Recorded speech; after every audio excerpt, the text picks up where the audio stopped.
Saya akan sebutkan misal salah satu contoh kisah. Ibnu Qayyim rahimahullah Al-Jauzi mengangkat kisah tentang Abi Qudamah. Ya.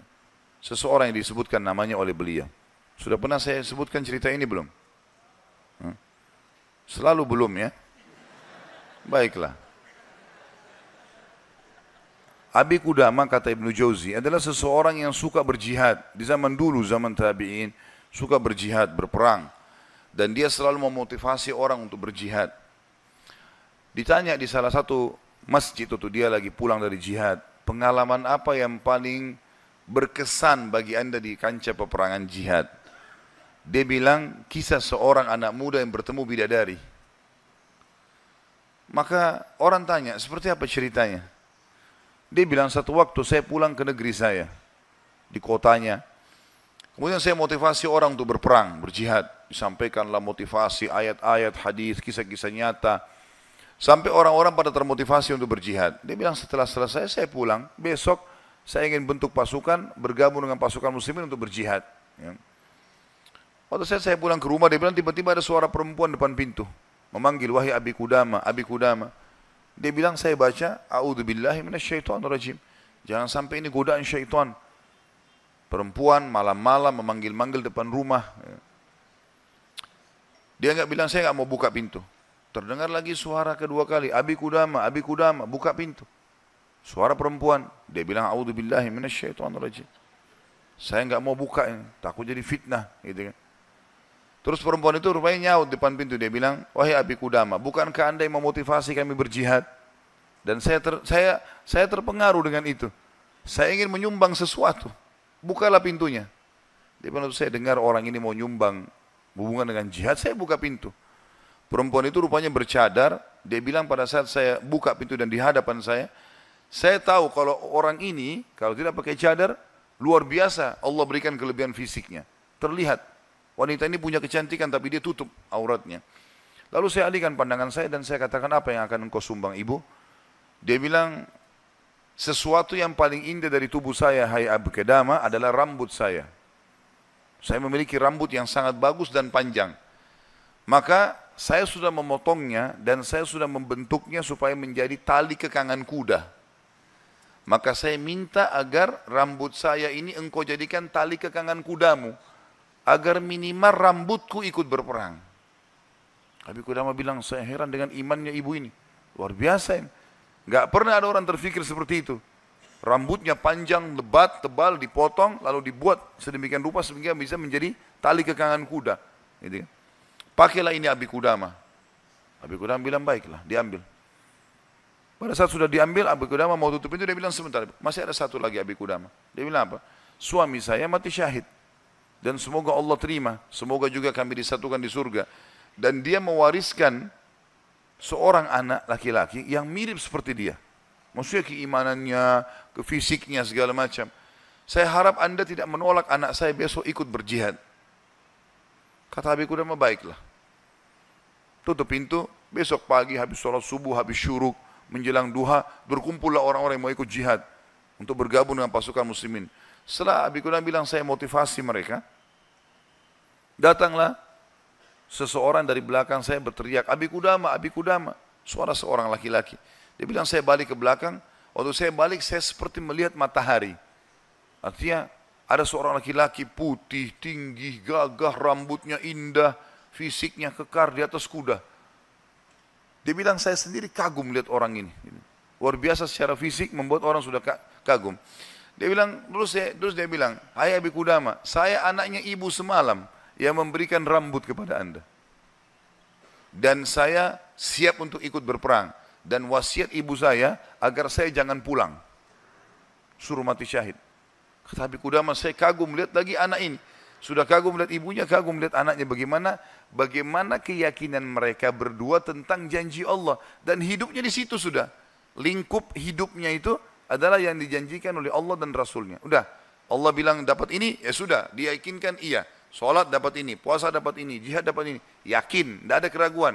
Hidupnya terbentuk di situ, itu yang dijalani sama dia. Dia yakin meninggalkan juga dosa, ini adalah pintu yang baik. Kalau dia buat, dia akan jauh dari Allah. Maka dia berada di lingkup itu, kendaraan itulah. Kata Abi Qudamah, baiklah anak muda, kau masih muda, gitu kan. Saya akan letakkan kamu di bagian belakang pasukan. Anak muda itu diam. Dia bilang, Abi Qudamah bilang, ini saya tentu simpulkan ceritanya ya, karena saya tidak hafal secara lafaz letter tentang kisah, tapi saya datangkan poinnya gitu. Kata Abi Qudamah waktu perang lagi berkecamuk, tiba-tiba anak muda ini sudah ada di depan. Lalu saya lihat dia, dan memang di pikiran saya dia bilang cuma anak muda itu saja. Saya datangin dia, hai anak muda mundurlah. Kau masih muda, belum berpengalaman, gitu kan. Saya khawatir atas dirimu. Dia bilang, wahai Abi Qudamah, Allah berfirman, hai orang-orang beriman, kalau kalian bertemu dengan orang kafir, jangan kalian mundur. Allah bilang, jangan mundur, Anda suruh saya mundur. Gitu. Gitu. Kata Abi Qudamah, saya nggak bisa bantai ini karena dia pakai ayat. Gitu. Maka saya pun berada di sebelahnya sampai akhirnya karena perang lagi berkecamuk terpisahkan. Otomatis terpisahkan. Waktu pasukan lagi istirahat, saya coba cari anak muda ini. Saya nggak cari, pikirannya sudah nggak ada yang lain. Targetnya anak muda ini gitu. Itu betul-betul menarik perhatian dia. Dia bilang begitu saya lihat orang lagi istirahat semuanya kena capek berperang. Maka saya lihat anak muda ini sibuk menyiapkan makanan para mujahidin, mengikatkan tali kudanya, menyiapkan rumput kudanya. Pokoknya dia sibuk dengan itu. Jadi dia betul-betul menikmati apa yang sudah Allah dan Rasulnya perintahkan. Ini targetnya dan ini benar bagi saya. Selesai. Ini adalah konsep hidup saya. Gitu. Maka Abi Qudamah bilang, saya kagum melihat anak muda ini. Kemudian perang berkecamuk lagi. Berkecamuk lagi, yang kedua kali. Kemudian pada saat lagi maju, saya lihat anak muda itu di depan. Saya datangin lagi, hai anak muda, ke belakang lah. Dia bacain lagi ayat. Nah. Wahai Abi Qudamah, Allah berfirman, hai orang beriman, kalau bertemu dengan orang kafir, jangan kalian mundur. Bagaimana Allah bilang jangan mundur, Anda suruh saya mundur? Abi Qudamah diam, tidak bisa bantah karena dikatakan ayat. Berkecamuk peperangan dipisahkan oleh prajurit yang saling serang satu sama yang lain, sampai akhirnya tiba malam hari waktu istirahat. Kata Abi Qudamah, dua pasukan istirahat, lalu saya cari, di mana anak muda ini, di kemah mana dia? Cari-cari sampai dapat kemahnya. Kata Abi Qudamah, waktu saya masuk dalam kemahnya, saya temukan anak muda itu sedang tertidur dan senyum. Senyum lebar gitu. Saya penasaran anak muda ini lagi mimpi apa gitu. Dia bilang saya tunggu sampai senyumnya sudah redah, kemudian saya tepuk, bangunkan. Hai anak muda bangunlah. Apa yang kau lihat dalam mimpimu? Kata anak muda ini, demi Allah wahai Abi Qudamah, saya melihat saya masuk ke surga. Saya masuk surga, saya lihat taman-taman, saya lihat pelayan-pelayan, lihat luar biasa surga yang luas. Dan saya lihat seorang wanita yang sangat cantik, saking cantiknya sampai saya tidak sabar untuk menjamahnya. Gitu kan. Lalu dia mengatakan, belum waktunya hai suamiku. Padahal sebenarnya anak muda ini belum menikah. Ya. Lalu dia bilang, engkau, perempuan itu bilang, engkau akan bertemu dengan aku besok siang. Kata anak muda itu, setelah itu Anda bangunkan saya. Dan saya berharap Allah membuat saya mati syahid besok. Gitu. Untuk mendapatkan apa yang Allah janjikan. Yang jelas, kata Abi Qudamah, saya kagum. Artinya Abi Qudamah pun sekian tahun berjihad, belum pernah mimpi seperti ini. Gitu kan. Besok pagi dia bilang berkecamuk lagi peperangan. Saya temukan anak muda itu di depan. Terus dia menyerang musuh. Gitu kan. Sampai akhirnya peperangan selesai. Dan sudah menang muslimin, korban banyak di musuh dan di orang muslim.